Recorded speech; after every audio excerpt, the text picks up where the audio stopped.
Hey everyone. Oh my goodness, so much happening with the Leg Saver Hotline over the past few weeks. A big round of applause for Douglas for manning the phones and coordinating with everyone Yay. while I was at a vascular conference in Italy, learning what's new and what's next, and seeing so many legs saved with just a wire and balloon. Oh my gosh. People complain they don't have the tools, and it's like a simple wire and balloon is all they use to get clear into that pedal plantar loop in the foot at the CLI conference in Venice, Italy.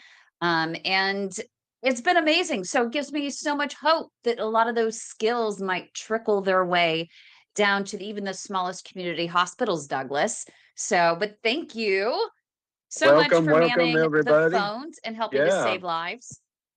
Well, let's just go right there. We're just going to go right there to start off with. Now, all that is wonderful, but we want to know all the wonderful places you went to. Did you find an Italian man that swept you off your feet or anything, or Wow, did we what? All the I'm amazing seeing places Beth you over there go. smiling right now. Wow. How did it get to my personal? No, no Prince Charming. Yeah.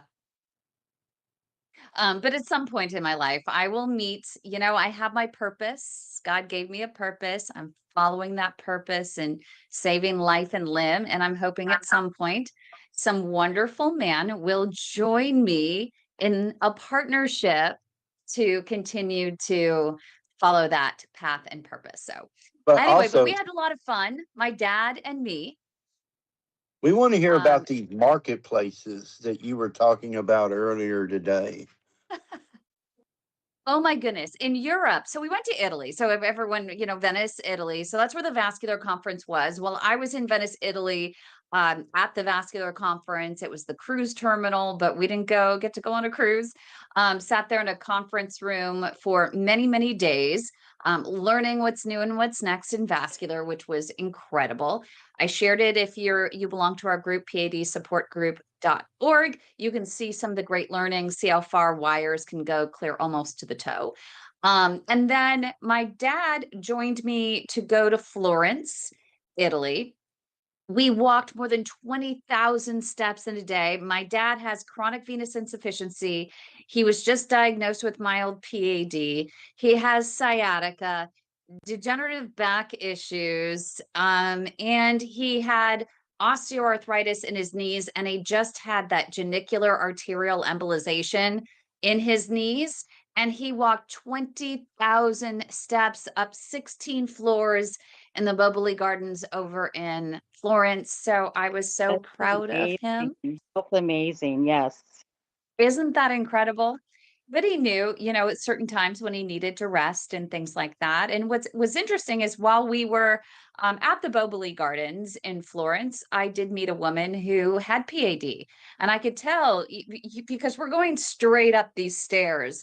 And I was watching this woman coming down, and every few steps she would stop, she would wait, she would lean against the wall. And when she got to where we were, I said, "I hope you don't mind me asking, do you have peripheral artery disease?" I recognize the claudication. Her eyes just lit up, and you'd think that so many people would be offended. But I find when I ask people and the people know that they have PAD, it's almost like this, oh my God, someone understands. I don't know about any of you that are here.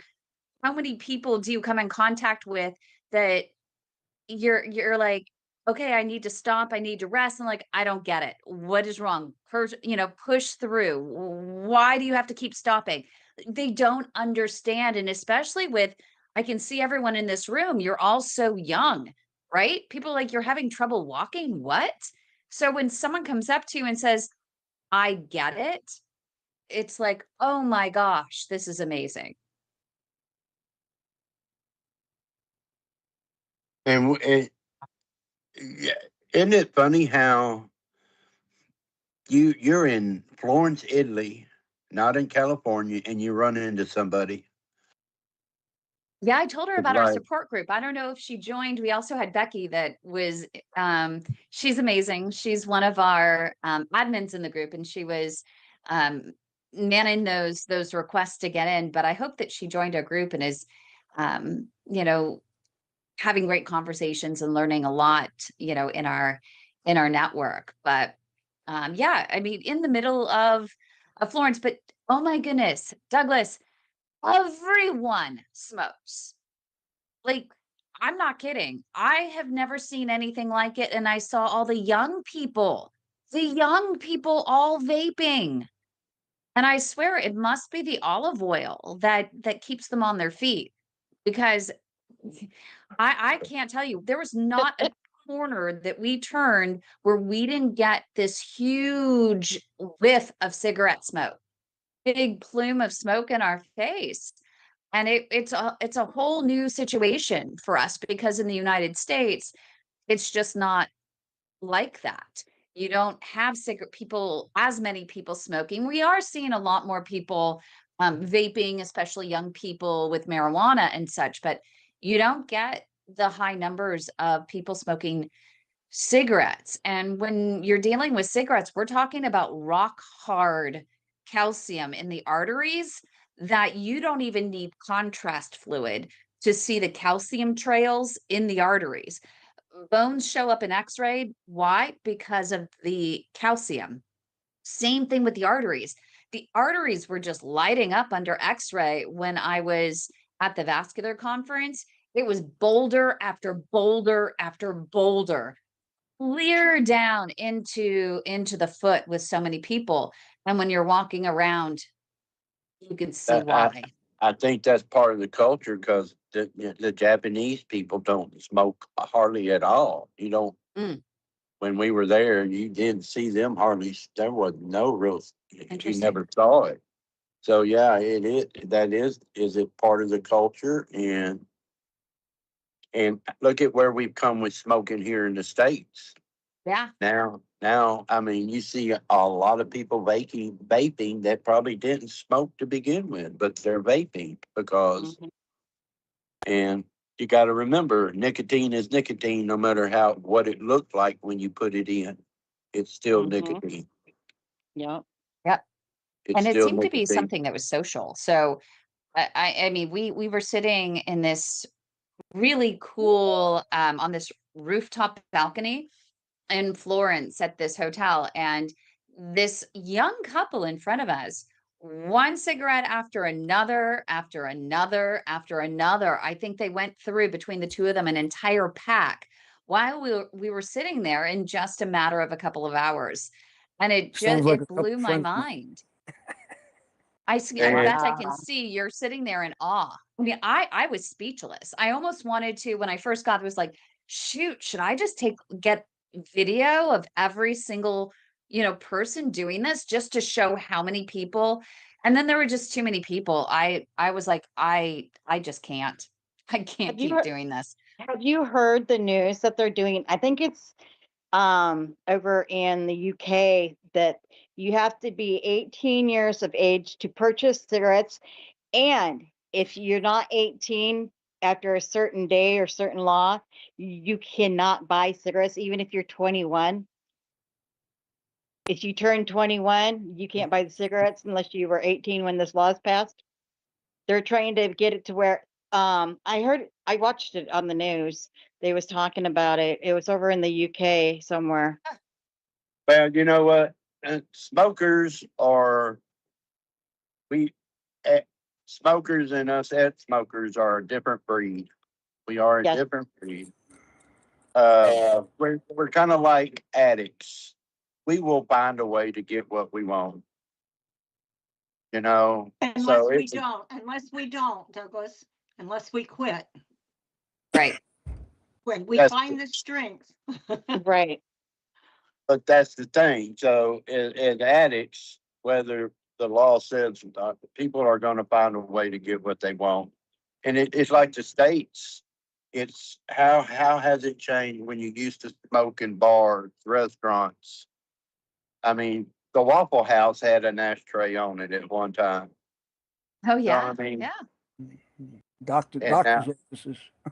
I remember All those of the days. buses in Italy had a little ashtray that folded out. I was sitting there, and on the bus, we took a tour I wanted my dad to, he'd never been to Italy, he's never been to Switzerland. And so I thought, well, even if it's just for a couple of hours, we did a bus tour. It was only $35 for a 10 and a half tour, 135 per person. And we hopped on this bus from Milan to Lake Como. And then Lake Como, George Clooney's place he was famous for. And then out to Bellagio by boat, and then another, big bus trip out to Switzerland, Lugano, Switzerland. And on the back of the bus seats, they had a cigarette thing. My dad was playing with it, and I was like, "Oh my gosh, what is this? Is it a hook for your jacket? That's pretty cool." And my dad's like, "No, it's an ashtray." I mean, you don't see that here in the States, but they're still available, even though ours was a non-smoking trip. But there are obviously trips where it doesn't matter over there because they have them, and it was a new bus. And this, yes, so the smoking is one thing that as PAD patients, we absolutely positively need to be aware of, that no matter what nicotine we put in, it's not good for us, period. It's just, Yeah. it's simple as that. Now, also, you did 4 days in the UK with technology. That how different it is from there to here. We kind of talked about that a little bit earlier today. What is some of the differences that you noticed?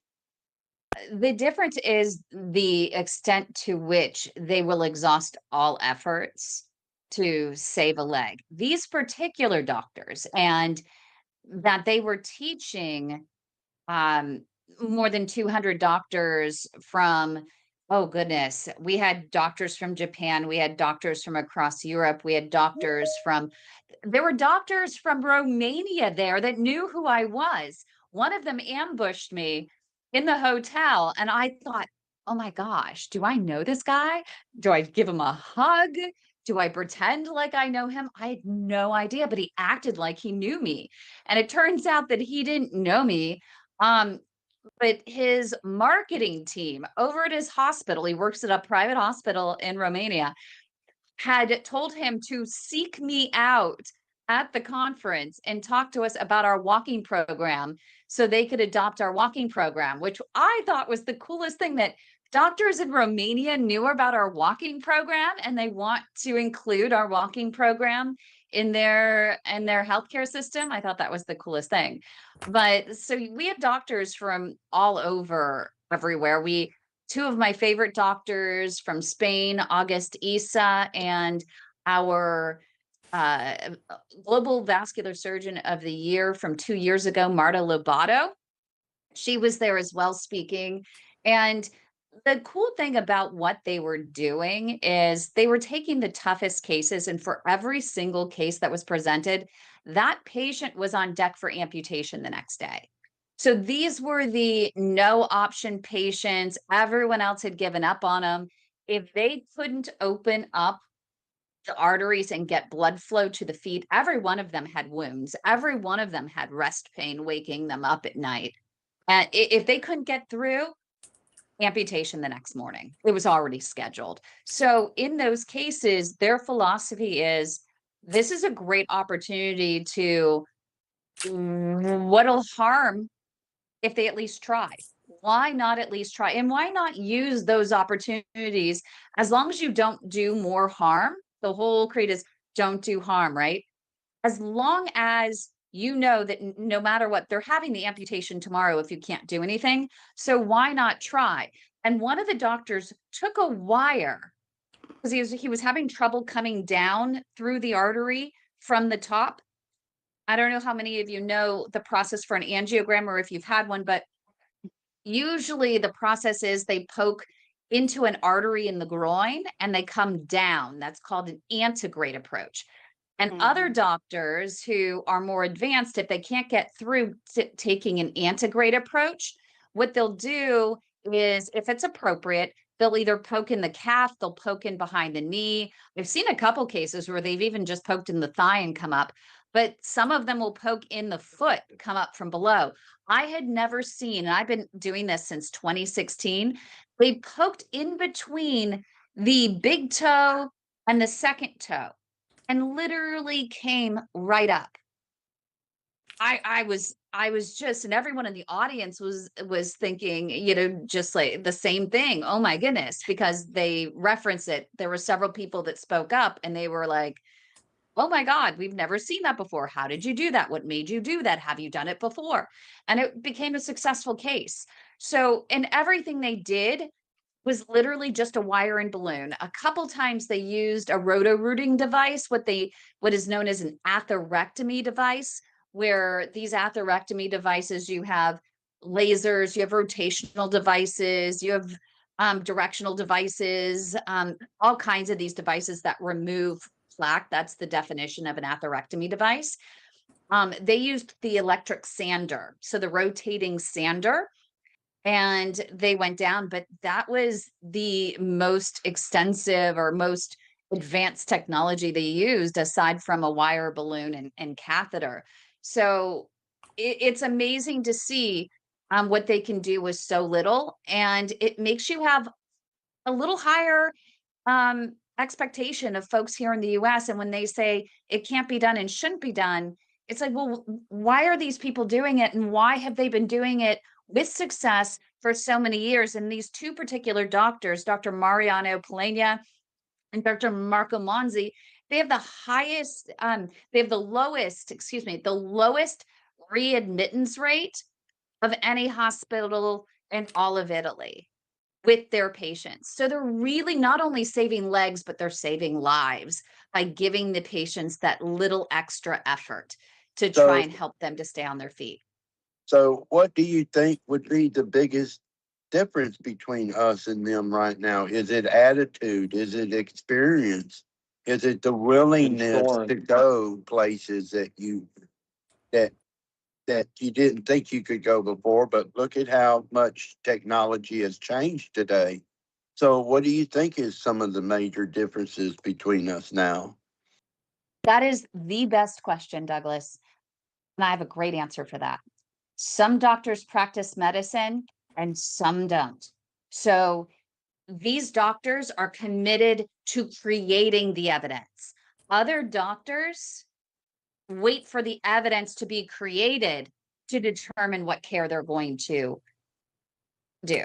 So I don't know if you've heard, and anyone, you can all speak up. It's not just the Douglas and Kim, so you're welcome. Just jump right in. But I don't know if you've ever had a doctor that says, well, there's not enough evidence for that treatment. And I hear it all the time. And I'm like, wait a minute, there's not enough evidence. Well, why don't you help create the evidence? Why don't you practice medicine? Give it a shot. If there's a patient where there is no other option, then why not try? Why not work on creating the evidence to help another patient save their leg and their life? How about So maybe these they're doctors are not in, practicing medicine. They're creating the evidence. When there's no other option, amputation is already on the line. Their philosophy is, why not try? What was that, Joe? Oh, I'm sorry. I'm wondering if I'm on the mic or not. Hi, Anyway, Joe. I was going to say greed, return trips, more money. Yeah, I'll I let agree. you That's say that's that. that's definitely a U.S. thing. I agree with you, Joe, because when I left my Hi, Wanda. doctor, It's definitely American thing. uh, he said the only thing he advised was a fem bypass, and of course I give him that like you're crazy look. And then his nurse told me that I needed to schedule an appointment to see him again in 4 months. I said, why do I need to see him again in 4 months? He Right. can't do anything else for me, you know? I mean, and I just walked out. Because I Was mean, this why the most recent, Wanda? Because I remember you told me you were going back to go see him and we talked about some things. follow up with him? I did the follow up with him. I mean, Yeah. I said, why couldn't you get through my left iliac? Mm-hmm. You know, and he took his finger and he poked the wall. He goes, it was just like that. And he said, I can't get through. Yeah. Who the hell is trying to call me? Anyway, so you know, Did and you then, ask him about a potential uni yes, I did. And he or was uni a fem? doctor Meridian. He didn't poke me in the stomach. He poked himself in the stomach and he said it's too involved. You have to go up this way through the stomach. And But I'm it's like, more durable, is my understanding from Dr. that's Lily Johnston, vascular surgeon. that's what I've heard watching Global PAD on YouTube, and you know, but I asked him, I said, he goes, did Dr. Garrido call you? I said, no. He goes, I'm sorry. I'll call him and tell him to call you. I said, well, no, not right now. I said, it's not an emergency. So I'm not gonna have anything done. I got a iliac that's 100% occluded or totally occluded or whatever you could call it. The CFA, I know I can build collaterals in it, right? Mm-hmm. So I'm just gonna sit around. Sometimes it's like sitting behind the desk. It's like I feel a lot of pressure on my pelvis. I have to stand up. Yeah, the CFA they can do, and I think you mentioned they were talking about an endarterectomy. They didn't talk about it. Oh, I they talked. didn't. Okay. I mean, Um, but I mean, if I have to just live this way the rest of my life with, with it, feeling at times like something is, it reminds me of being pregnant. When I was pregnant with my son, I carried him really low and it was pushing on my pelvis bone. Can y'all relate to that? And you could feel it. Well, I know I'm not pregnant. It's got to be the iliac. Am I making mm. sense? Describing how the feeling is? But I'm looking Yeah, at my, Taylor's nodding as well because Taylor, you've had your iliac, right? You had that issue. You had you were clotting. I know I'm more of like my legs and down, so my knee has been my popliteal artery has been clotted. They just did a occluded, 65% occluded, but I still have foot arteries that are completely clogged, like the Dory Petty, and I have big ulcers that just keep Oh wait, you growing. have Taylor, you have more, sorry, you have more. Yours not isn't Legs. Yeah, it's yours is not more lower. lower. Yeah, lower body. Yep. is Oh it yeah, lower? Yeah, hers but is I okay. understand pelvic pain. I have a fibroid, so I do Yeah. understand that. Me too. They Yeah, said it's like a it's little miserable. it's like this what's can we compare sizes? Oh my, I know. Mine's almost like 7 centimeters. Yeah, mine's 9.5 and they were like, how in the world? And I Yeah, said, well, I just pee a it's lot. so I random. pee a lot. I know. So with Oh, what but it Wanda is. was ta- was Yeah. was what Wanda was talking about, is that where some doctors are just set in their ways and this is it, this is all I want to do, this is all I'm willing to do? Because we hear it all the time, especially with some of the stuff we talk about, is that doctor spent 2 extra hours and he got through. There, or that one doctor, well, if I can't get through in 3 minutes, I'm done. Let's just go to something else. And Yeah. a good question that you can ask is what is your threshold before you give up?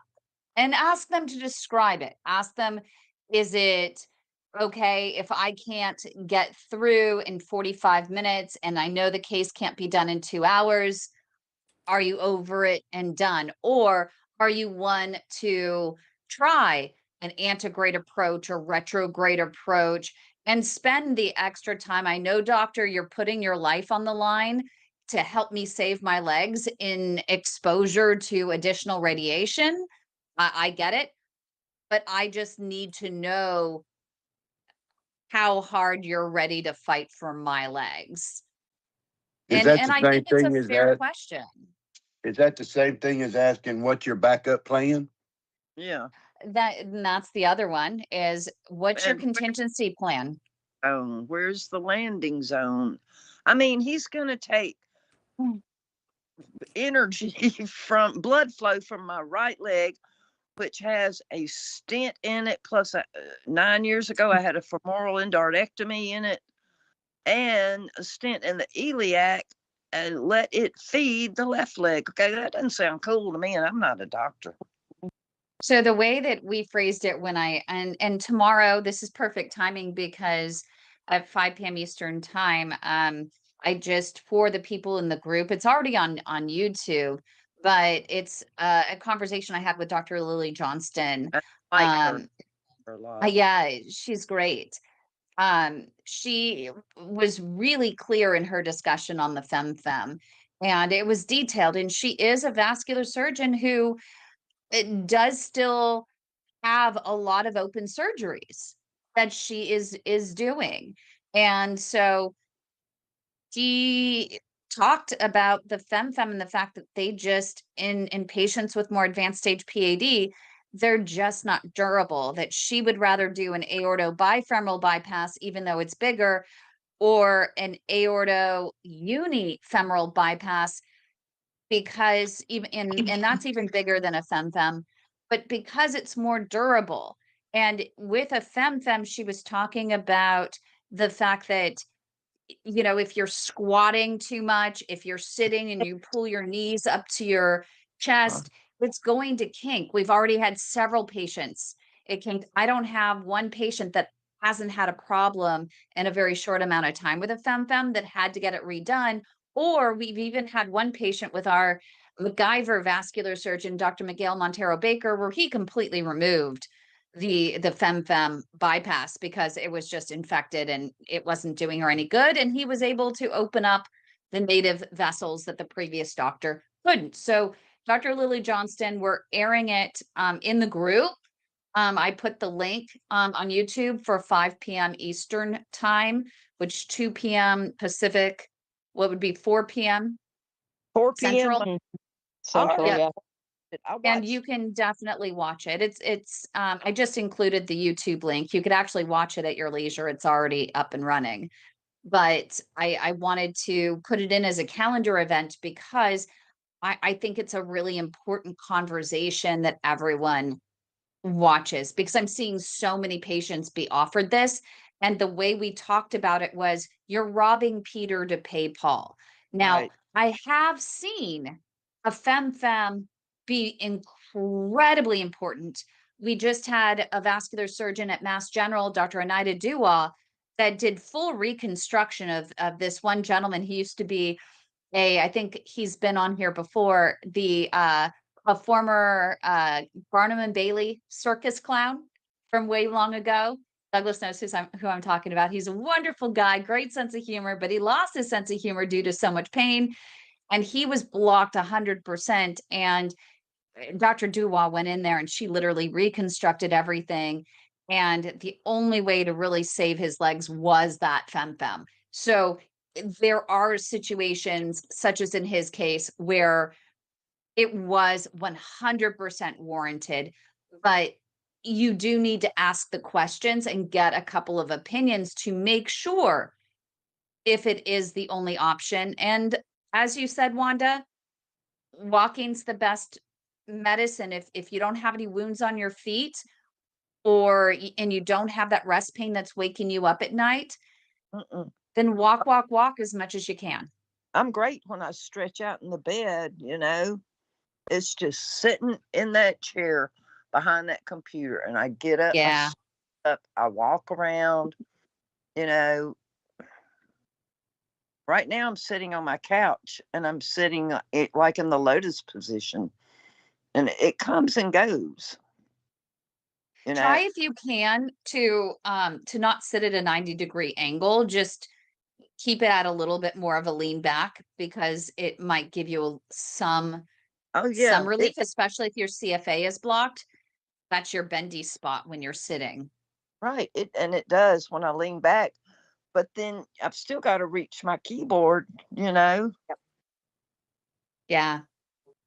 So, you know, I just have, and it's weird. I'm like, I have one cup of coffee in the morning when I get to work.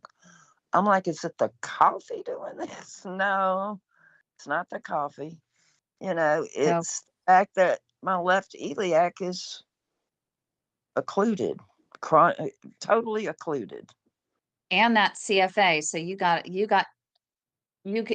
double duty going on there. So keep us updated. I did get in touch, as I told you, with Garrido, your vascular surgeon that you haven't seen yet.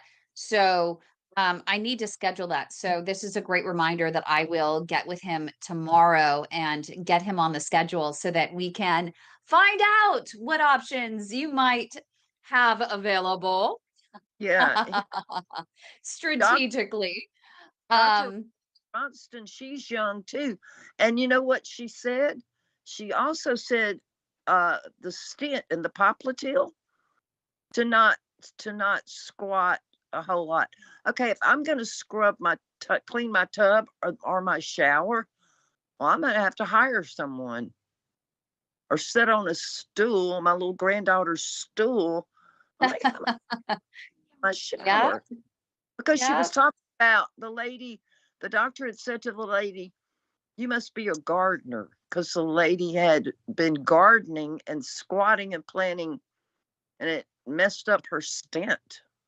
Yeah, it'll do that to the knee.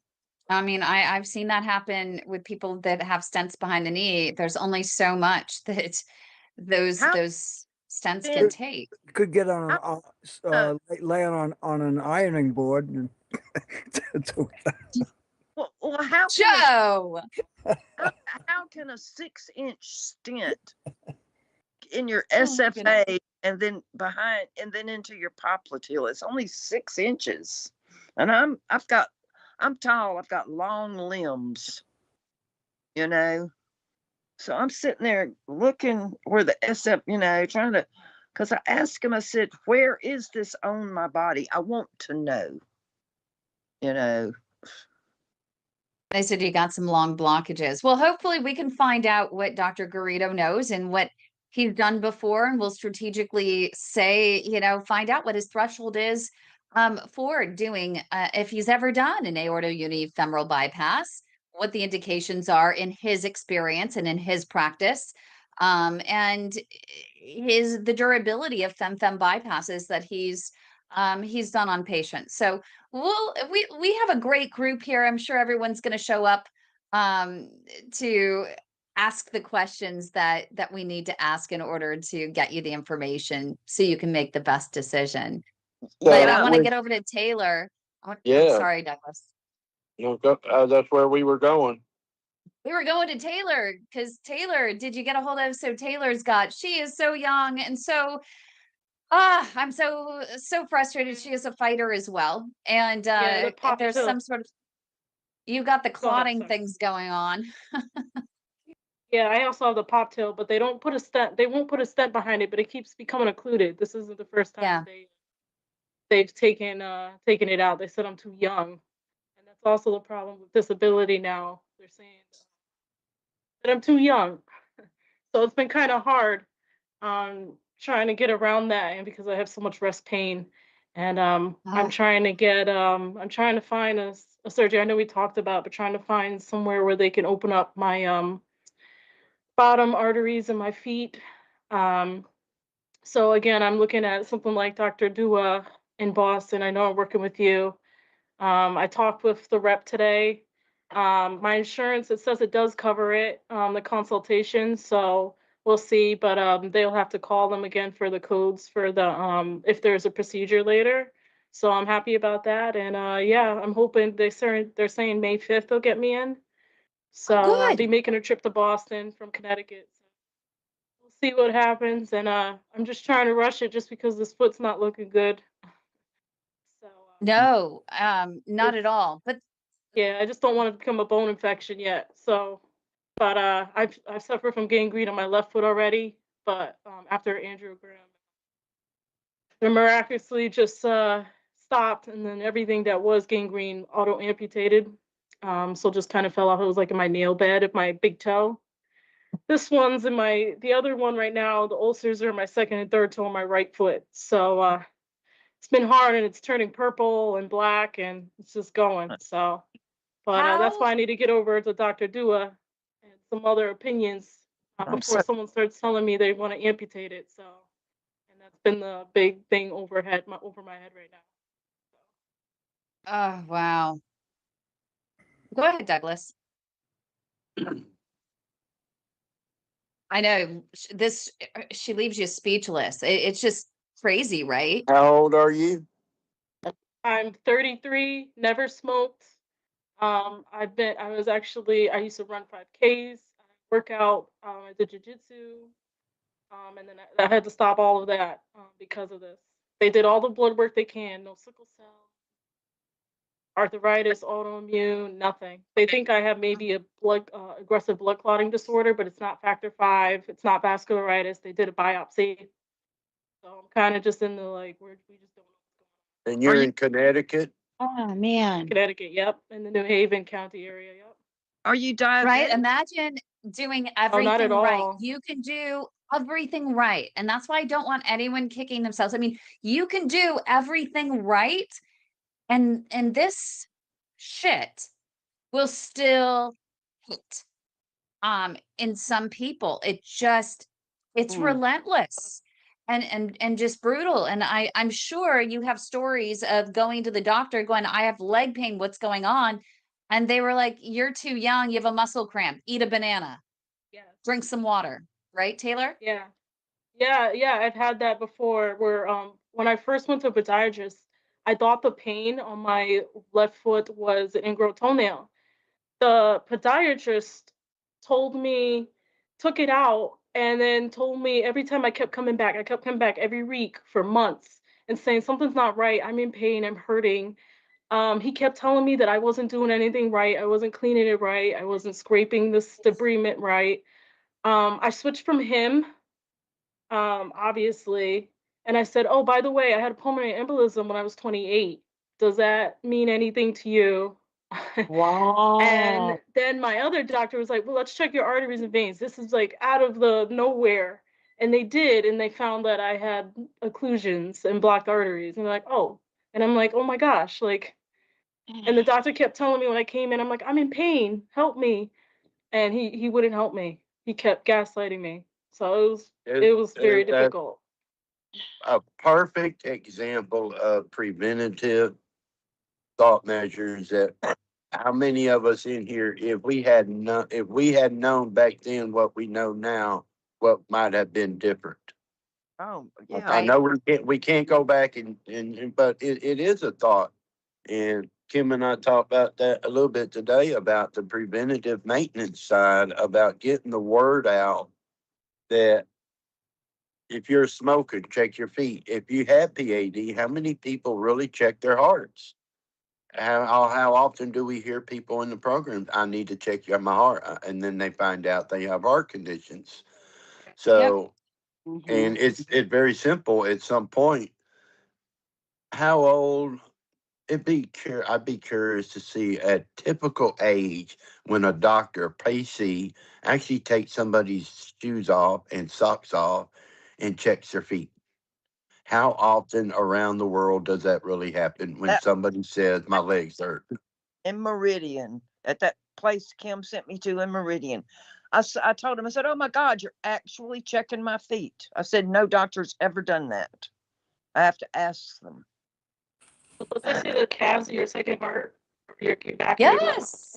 And that was one of the things that went. And they say that all the time if you have feet issues, I think it's really important that they just check that Whoops. all I think around. your You just never bandwidth is a know. little off. I'm sorry? I think your bandwidth is a little off. You're a little garbly. Oh, did you hear me? I said that the second heart is your calf, right? Yeah, the second heart is your calf. Yeah. Yeah. Exactly. So you should check your feet. And you never know. That's the first, sometimes that was the first sign for me. I was limping off of the mat. And I was like, what's going on? I've never had any issues. I've been an athlete most of my life. And I'm still And lifting. it I'm not gonna probably go stop and probably was walking. so yeah, it was probably so easy to say, well, it has to be a muscle cramp. It has to be this. It has to be I that. know. We have Yeah. right? Even my We blood have this. clot, the DVT, I thought I had pulled my muscle because I did like a really hard run. Oh Blood no. clot. See? So, yeah. You're working too hard. It's your back. It's this. It's Yeah. that. And Yeah, But we you're hear that young, you'll every get day, over though. it. Or Yeah. anyone, they'll tell anyone. They'll be like, "Oh, Wow. it'll." Yeah. And I have a Thomas is it question. sure. So for like, I know you told me like doctors wise, for second opinions, when it comes to the skill of doctors, a lot of times I feel like with vascular surgeons, we're going to multiple doctors and they're telling us they do an angiogram and they might unblock something, they might not. And we're asking them like, what else can you do? What further can you do? Um, but my question is at what point do we should we be saying this? Because I've been going to one vascular surgeon, and before that, she might have been unblocking like my popliteal artery, which is a little easier, but nothing lower, right? At what point are we going to make another opinion? Like, what point should we be moving to bigger doctors or doctors that maybe have the skill to do a PE or a retrograde lower than that, or other options? I think that that's a great question, and it's a really fair question. And that's where some doctors have told me that they don't think that a patient should know the advanced tools and techniques, that they should trust the doctor. And then when I push back to say, but some of the doctors, and actually many of the doctors, don't even treat below the knee. So you want all of our patients to trust a doctor that says, hey, your vessels are too small to treat below the knee, or we've done everything we can, amputation's the only thing, and patients just don't know any different, that there are doctors that treat below the knee. So I think it's a really fair question. And I think every patient should know what is possible. It doesn't mean that your leg can be saved, right? But at least you're going to get to someone that has the best chance at saving your leg in medically appropriate situations, right?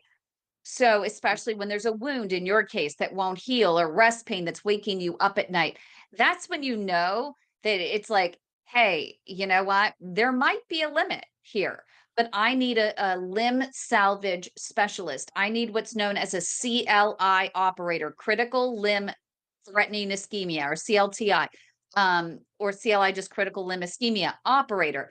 The doctors that are CLI operators, and you say, are you a CLI operator? They will look at you and go, wow, yeah. The other ones, and I've had experience with this, they'll tell you, there's no such thing. What are you talking about? And a lot of all of these PAD doctors will tell you they're a PAD specialist and they are limb salvage specialists, but that's not necessarily the case. So the skills that you need to determine if you have a doctor who is an advanced skilled limb salvage specialist, who is a CLI operator, is someone who knows how to perform an antegrade approach, meaning they can go down with a wire and balloon, and a retrograde approach, that when medically appropriate, they can come up from below. If they cannot get through the blockage going south, they can come up from an entry point in the foot, or even between the toes, which I've never seen before. Um, they can come up. That might be a little more advanced. I'm not sure that even most doctors could do it, but even what I would consider CLI operators, but they'll at least try to come up from the foot or up from the calf and try to get the blockage from below. There are some doctors that will even try coming in through the arm to get a different approach on that blockage. So So Kim, the approach is important. Yeah, Douglas. what about will that matter if it's a vascular surgeon or an interventional cardiologist, or there's a couple different type of doctors that do Yeah. different things? So will that matter who that is particularly? For us, title and facility does not matter. It's the skill set that matters.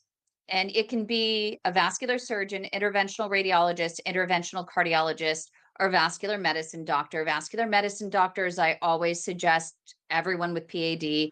find one because they're great at medical management. They're great in helping you with your lifestyle modifications, managing your medicines above and beyond what your general PCP can do, above and beyond what your general vascular specialist can do.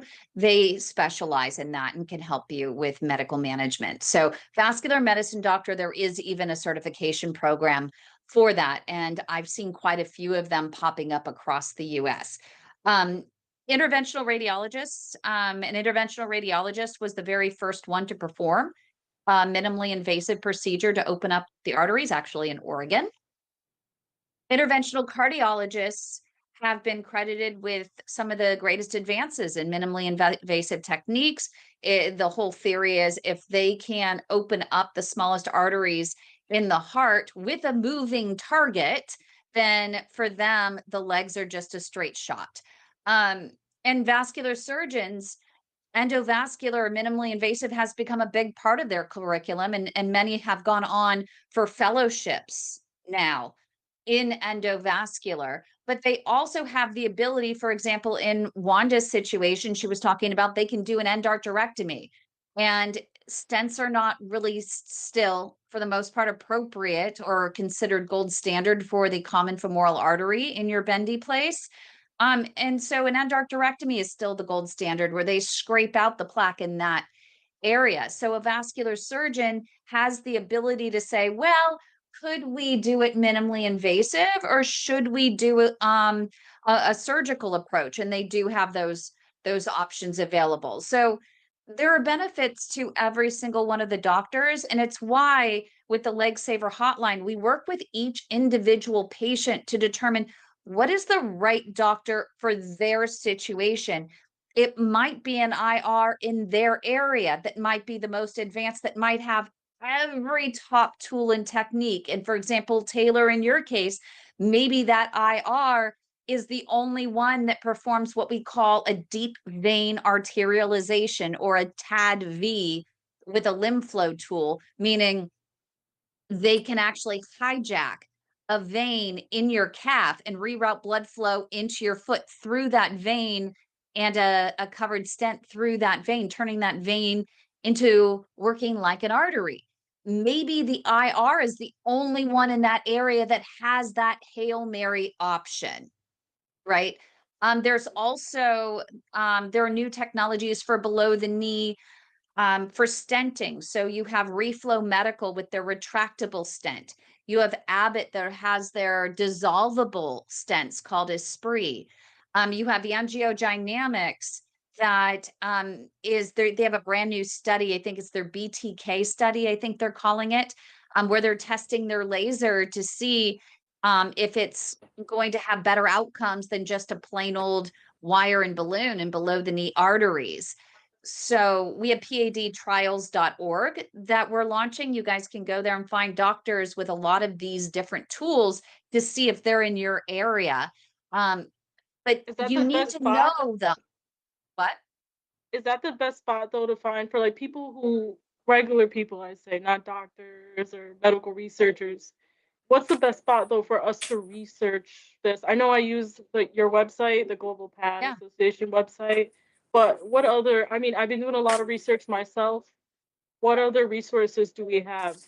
Just so we're aware, and we're not just letting people talk us over and say, oh, we're gonna do this procedure, because I'm in that position right now. Like, I want someone very experienced to do, if I do deep venous arterialization, I want someone done it a lot of times and had it as a high Yeah. success rate, You definitely want someone that has it. You're not the first rodeo, right? You want someone Yeah. that's done so many cases. And that's where we can give our Leg Saver Hotline, we can give the company a call and say, who is your KOL in the area that is like doing the most of these procedures and has the greatest outcomes. And typically they'll tell me what they are. But also with PADtrials.org, you can go on there and you can learn what some of the new technologies are that are available.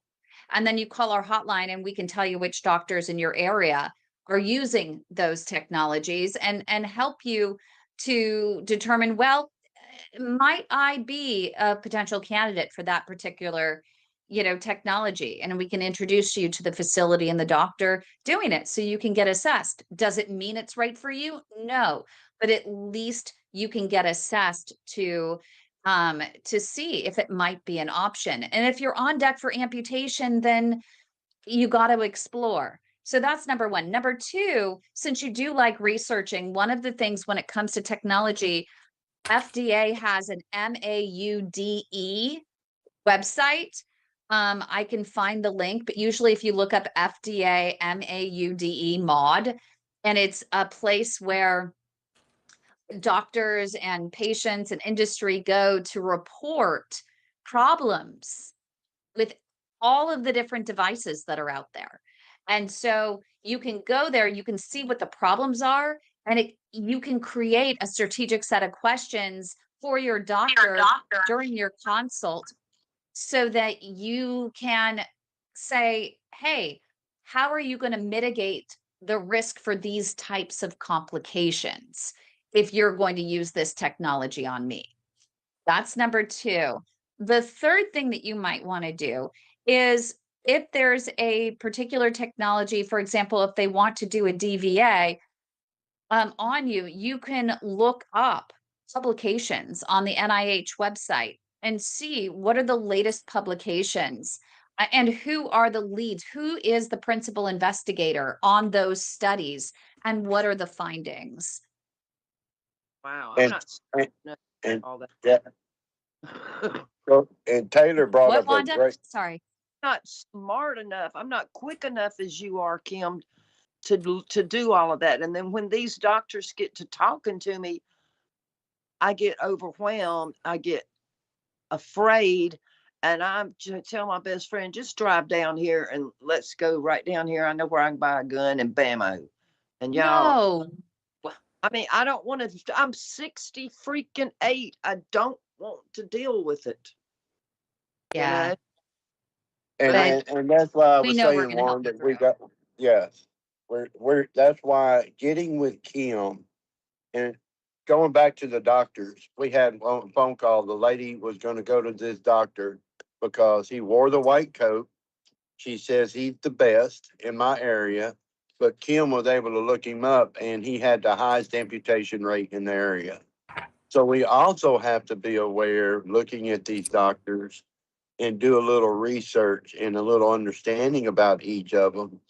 The doctor that did my axial bifemoral here in Beaumont was awarded one of the best doctors in the area, and he put it in the wrong place.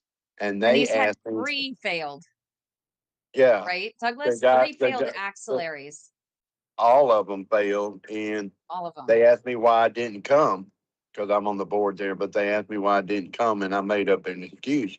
But I didn't want to look him in the face because I'd have probably punched him. I'm But telling you. and that's You would why, have yeah, lifted your shirt and said, look at what this guy did. yeah. So we That's have, and that's why getting with Kim and letting her find those things out about those doctors and not just allowing the white coat to interfere in. If you ask a doctor, can I get a second opinion, and he goes off and has a fit, well, you need to find another doctor. yeah, for real.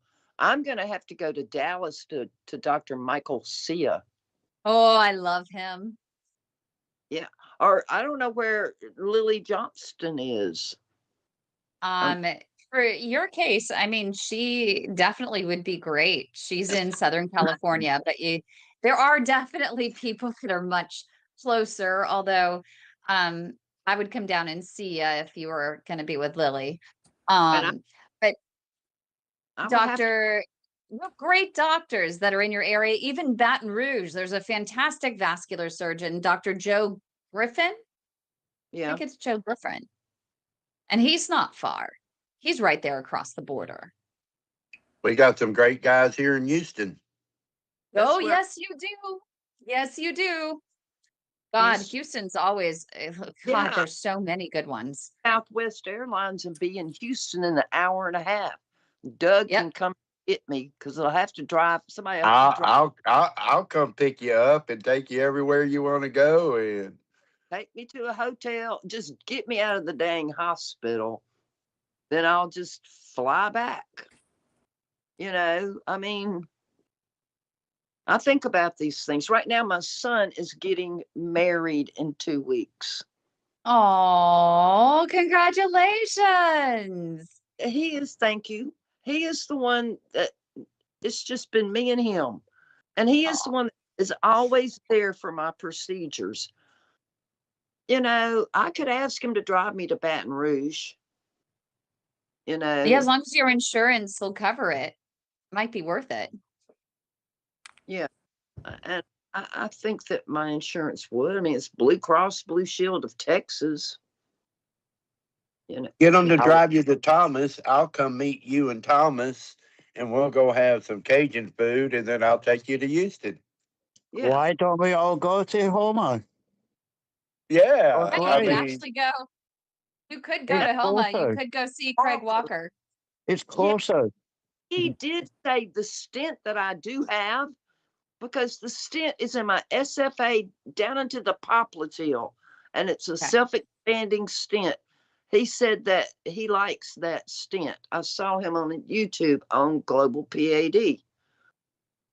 So I'm like, well, I'm glad you like it, because Dr. we won't say his name, did not tell me he was going to stent me that way. It's one stent, SFA into the popliteal. Yeah. Might be I a mean, Supera stent. yes, Yeah. Supera. But I do, I want to give you guys what not to do when choosing a doctor. Well, Number I one, screwed up. what'd you screw up on, Wanda? Well, because just didn't. I just feel like I just didn't get. I think I got a subpar doctor, because 4 years ago I asked him. I said, if I need it, are you able to go retrograde? And I learned that from being in the group here. And he goes, oh yeah, yeah. Well, he could probably be lying for all I know. I don't, you know. Yeah, you ask them like when it's a medically appropriate for you to do it. What are the indications? Tell me a story of a patient in which you did it and how their case compares to mine. I mean, those are great questions, but the number one thing you don't want to use when choosing a doctor as the sole reason is title, facility, simply because they have a big name. It doesn't mean if they do not have a dedicated center of excellence for critical limb ischemia, or a CLI center of excellence, or a limb salvage center, then you don't choose the facility simply based on their name and prestige as just a hospital. Just because they're great at everything else doesn't mean they're great at PAD and especially limb salvage. Okay.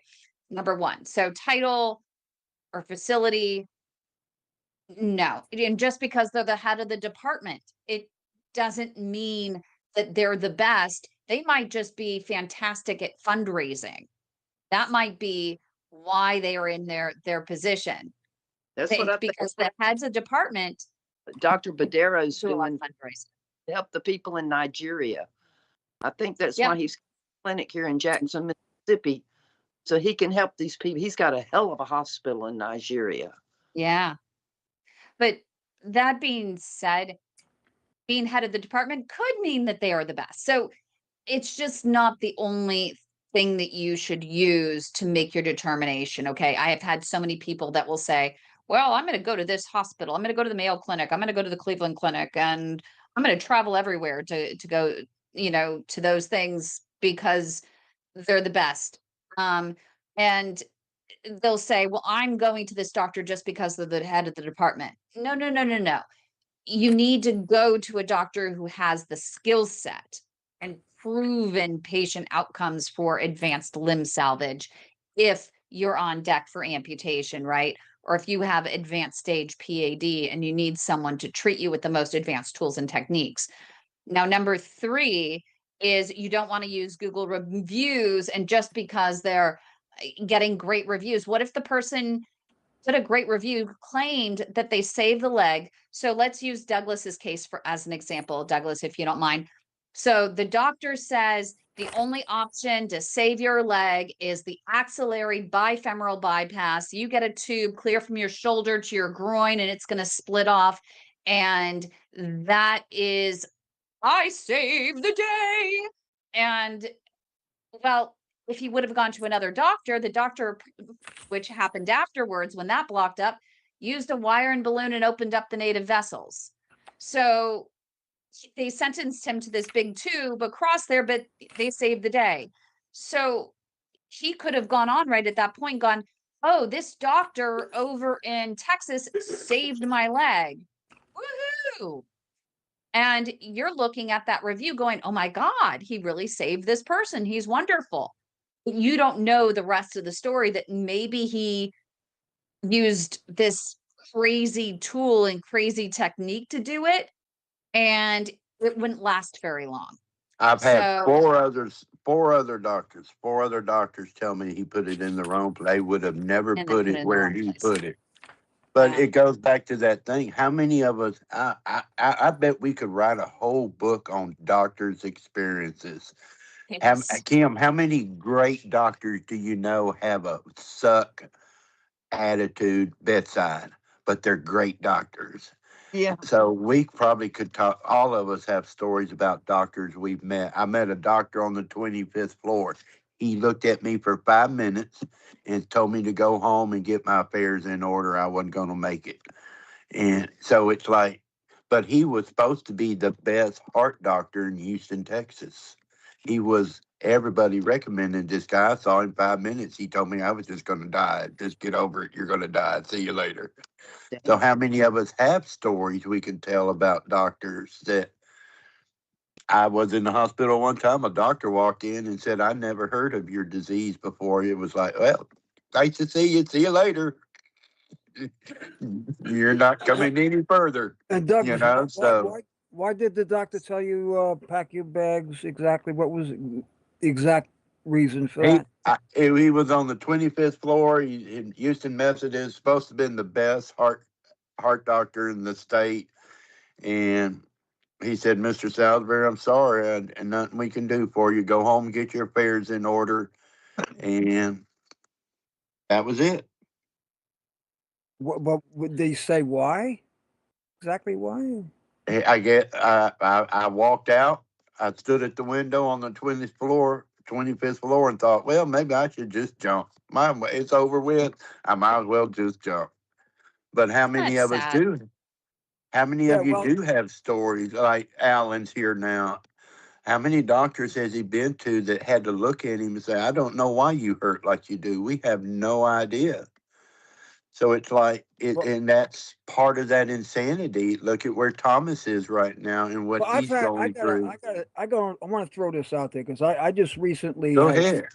had as you know, Doug, I think I mentioned it to you last week, a week before, but I had a CT scan to check all my arteries before doing the cath procedure on my aortic valve. They told me my arteries were too blocked. It's not an option. So the only option left is open heart surgery, which for me is very risky due to being diagnosed with third stage emphysema, COPD. And the thing about it, though, is I was supposed to have the procedure done on my mitral valve last year. Medicaid denied it.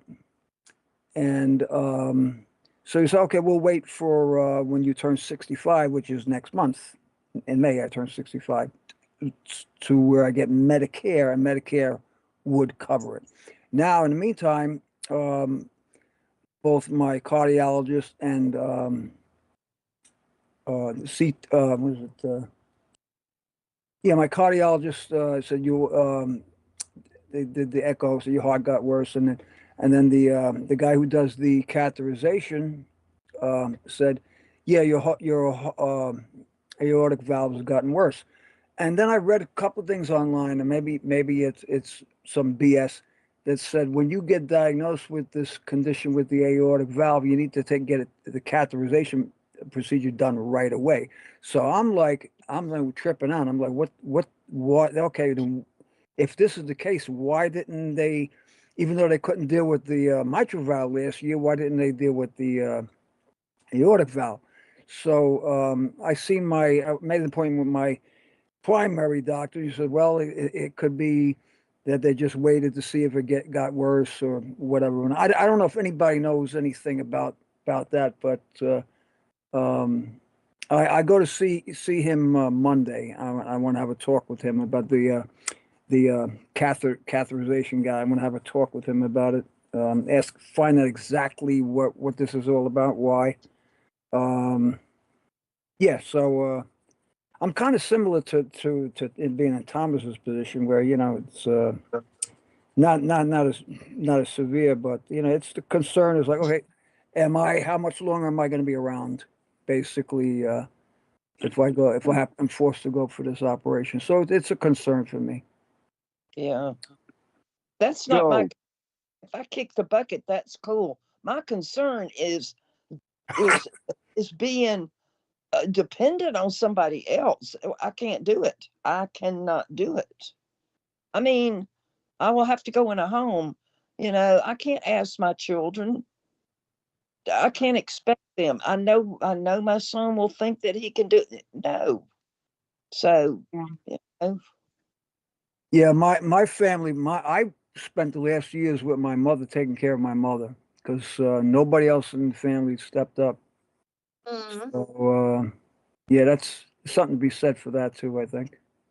Well, sometimes we want to, sometimes we want to do it, and you also can't take, it's not fair to take that away from us, right? I wouldn't have it any other way. I literally would not have it any other way. I Right, believe exactly. You're the role in model. doing it. I think you're the role I, model. I, I took care of my mom for 10 years with Alzheimer's, and yes, Yep. I would in no way, shape, or form change a damn thing I did. Oh, yeah, but I don't think it's fair. My son has a 6-year-old and a 3-year-old and a new white fiance. He's gonna. No, it's not But fair. Wanda, I built that 12-foot loft up there. I put you a little bed up there and put you a little ladder next to it, and you might have to just climb up and down, but All right, I got one in my bedroom, a little bitty loft, but because I don't know where I'd get the money. I'd have to go in a home, and then he's like, "Mama, you just build a house on my land," and I'm like, "Okay, yeah, that's a great idea. yes," but I'm like, "Okay, Morgan, who died and made us wealthy?" I said, "What are we gonna do? Take my house and use it and take it apart?" And Invite Douglas up. Douglas is the master. I will build you a tiny house just like mine, Wanda. No problem. I know a guy. Yeah, I know a guy in Texas that can do it, but you know, so I had to stop doing all the what ifs. I had to because I was very depressed the whole month of March. Very, very depressed. And sometimes on Saturday when I'm not working, I get like that. I'm like, Alan, Wanda, we talked about this on the smoking group before. We're all getting older. At some point in my life, I hope it doesn't happen, but at some point, somebody's going to have to help me. That's just a fact. At some Yeah. point, Yeah. and for those of us, and I know Wanda is just like me, and Alan and Thomas is just like Beth is the same way. I'm the caretaker. I'm the one who always takes care of everybody. And it is hard to have that role reversed about me. I'm hard headed. I'm stubborn. I'm going to fix it. I'm going to take care of it. It's hard to ask for help sometimes. Yeah, it is. Yeah. Yeah. And Wanda, I took care of my grandmother when I was 19 with colon cancer. I don't regret it at all. I would do right. it all over again. So, let Did people you take care of you. did you have a family? Are you single or did you have children and a husband also? No, I was honestly 19 and I wasn't ready. I was That's just it was the summer of my first year of college and I did it. So, but I would do it all over again. It a blink of an eye to see her here. So let your right. family take care of you. Yeah, We give us had a the honor. lady on we had a lady on the program the other day. She made the comment that she hates what she's going through because of her husband. She feels like she's taken so much away from him because he's having to take care of her. But that's a part of life. It is a part of life sometimes with families. And if you're single and don't have a family,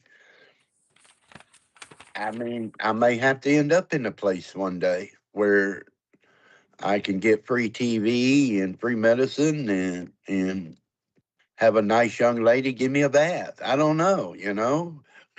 So it's Well, like, like every other day, or every Just 3. Oh gosh, and the food probably. Never mind. Just my mind. My mind.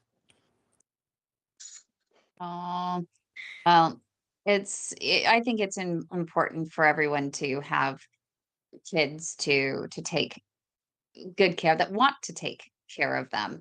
And it's one thing, if you're overly demanding and things like that versus if you're pretty easygoing and you respect their time and you show appreciation. Um, they really don't mind doing it. I love being there for my dad. I loved being there for my mom for so many years, and I wish I could have done more. I actually wish I could have done more. And even with my dad, I still wish I could do more. I want to do everything. I want to put bubble wrap around them like they wanted to do for us. I want Right. to keep them around, right? And Taylor's even nodding there, and I saw Beth nod, like, yeah. And I know Alan would allow his girls to jump in. I'm sure his girls wouldn't let him get Well, away with pushing them away. last year, my girls helped me a great deal. Yeah. Um, all three of them did. And the one that lives here, she had the greatest burden because she lives here, lives close to me. And I wouldn't have got through the year without them. Simple as that. Yep. And You they know. had and husbands. They were married with children. The one that lives here, yes. She's got a now 8-year-old daughter. My oldest daughter, who doesn't live here, she just got married in the summer. And my youngest one doesn't live here and she's got a boyfriend. But yeah, the one that was here that cared for me the most, yeah, she's got her own family to look after. And she was coming here every morning and every evening. Wow. Yeah. so we could all Very purchase lottery tickets, win the lottery, and we'll Yep. create a P.A.D. safe space somewhere in the middle of the country. Yes, yes. that everyone we- can access it. That's fantastic. And that Love would that idea. because Which country? yeah, Alan doesn't want to leave Collins. the States. What do you call it? Alan, I So did get good news for you, though. I did get good news from Giuseppe Papia, vascular surgeon out of Toronto at Sunnybrook, told Yes. me that you guys have some brand new protocols for PAD. And they don't have, a lot of the places don't have enough resources yet because they've approved these protocols. Yeah. It seems as though it's promising that more and more vascular surgeons are going to gain access in the next 5 years to some of the more advanced tools and techniques, and more doctors are going to be, treating patients for PAD with those advanced tools and techniques. So Okay. he said that it's changing. He's hearing more and more doctors are doing it every day across Canada. So Okay. Good. yeah, he said he'd even come on and talk about it. I'll try to make that happen Oh, that'd be sooner great. rather than later. Yeah. Yeah, that's great. Good to hear. Thank you. So at least some good news out of it. Yeah. We Appreciate everyone being here. We want to respect the time of our producer, Joshua, as well. So we can end the live broadcast. If you want to join our live broadcast, info@padhelp.org. Also, just like the video, it really helps us to hack into that algorithm with Make sure you YouTube. hit the like button. Please hit the like button, comment if you can, and share the video. But most importantly, subscribe to our channel for more great content like this. I appreciate everyone being here. Thank you so much. We're here every Wednesday, so join us.